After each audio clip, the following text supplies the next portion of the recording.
दोस्तों consolidated marksheet क्या होती है, कंसोलिडेटेड मार्कशीट कहां-कहां इस्तेमाल की जाती है, साथ ही जो स्प्लिट मार्कशीट्स होती हैं वो क्या होती हैं, कंसोलिडेट मार्कशीट्स की क्या प्रॉब्लम्स आप फेस कर सकते हो और कहां-कहां ये बेनिफिट देती हैं।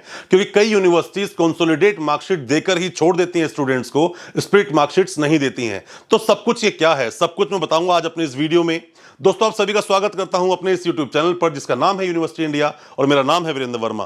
जैसा आप सभी जानते हैं, हम देश विदेश की यूनिवर्सिटीज, कॉलेजेस, उनके कोर्सेज को एक्सप्लोर एंड रिव्यू करते हैं और आपको बताते हैं सब कुछ जो कुछ आप जानना चाहते हैं एजुकेशन की दुनिया के बारे में। दोस्तों ज्यादा समय ना गवाते हुए शुरू करते हैं आज की इस वीडियो को।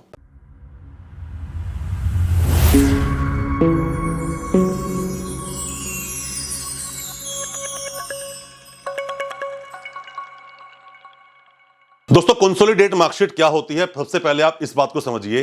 इस बात के लिए सबसे आसान तरीका समझने का, जितने भी वो स्टूडेंट्स, जिन स्टूडेंट्स ने शोभित यूनिवर्सिटी से पास आउट किया अपने किसी भी कोर्स को, 2-3 साल का जो भी वो कोर्स था, किसी भी स्टूडेंट ने कंप्लीट किया इस यूनिवर्सिटी से, वो बेहतर समझ सकते हैं क्योंकि उन सभी के पास सिर्फ एक ही मार्कशीट है, या फिर the global open university Nagaland. इस यूनिवर्सिटी की भी अगर आप मार्कशीट देखोगे तो कई लोगों के पास सिर्फ एक ही मार्कशीट मिलेगी जिसके अंदर 3 साल के मार्क्स होते हैं।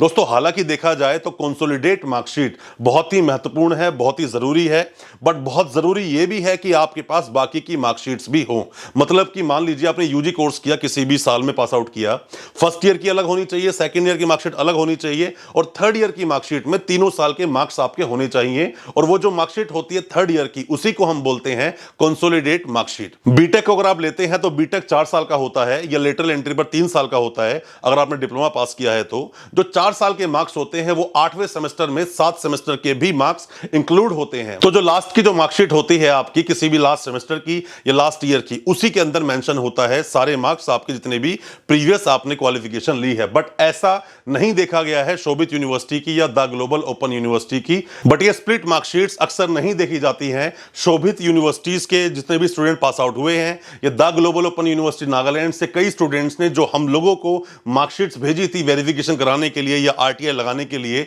जब हमने उसमें देखा तो वो एक ही मार्कशीट थी स्टूडेंट्स के पास में। तो दोस्तों ऐसी कोई घबराने की बात नहीं है कि आपके पास बाकी मार्कशीट्स क्यों हैं, बट शोभित यूनिवर्सिटी आपको स्प्लिट मार्कशीट नहीं देती है फर्स्ट ईयर या सेकंड ईयर की। ऐसे कई स्टूडेंट्स की कंप्लेंट भी है हमारे पास, कई स्टूडेंट्स ने हमसे पूछा है कि सर हम वो कैसे अप्लाई करें। तो मैं उम्मीद करता हूं जो मैंने आज आपको अपने इस वीडियो में बताने की कोशिश की कि क्या होती है कंसोलिडेटेड मार्कशीट, आपको समझ आया होगा, और क्या होती है स्प्लिट मार्कशीट वो भी आपको समझ आया होगा। दोनों में क्या मेजर डिफरेंस है आपको वो समझ बिल्कुल आया होगा। ज्यादातर क्या होता है कंसोलिडेटेड मार्कशीट का मतलब क्या है, जैसे कि शोभित जो यूनिवर्सिटी है उसमें यह दिखाया गया कि कैंडिडेट ने फर्स्ट ईयर कहीं से पास किया, या कई बार यह दिखाया गया कि फर्स्ट और सेकंड ईयर पास करके स्टूडेंट आया। बट दोस्तों अगर क्रेडिट ट्रांसफर के नियम को देखा जाए तो क्रेडिट ट्रांसफर के अंदर तो आप 2 साल पास करके सीधे थर्ड ईयर में एडमिशन आपको मैक्सिमम यूनिवर्सिटीज नहीं देगी। तो शोभित ने ऐसे एडमिशन कैसे लिए और कैसे नहीं लिए, यह जवाब तो उनको देना होगा अगर स्टूडेंट उन लोगों से पूछे, ये एक अलग की बात है। तो दोस्तों मैं उम्मीद करता हूं जो कुछ मैंने आज अपनी इस वीडियो में आपको बताया कंसोलिडेटेड मार्कशीट के लिए और सेपरेट मार्कशीट्स के लिए, आपको समझ आया होगा और आपने जाना होगा क्या होता है कंसोलिडेटेड मार्कशीट। दोस्तों अच्छा लगा हो आज का वीडियो तो हमारा चैनल सब्सक्राइब करना बिल्कुल ना भूलें, साथ में लगा बेल आइकन जरूर दबा दें ताकि इसी तरह की एजुकेशनल वीडियोस आपको मिल सके सबसे पहले और आप अपने आप को जानकर बना सके एजुकेशन की दुनिया के बारे में। बहुत बहुत शुक्रिया दोस्तों, धन्यवाद हमारी वीडियो के साथ बने रहने के लिए।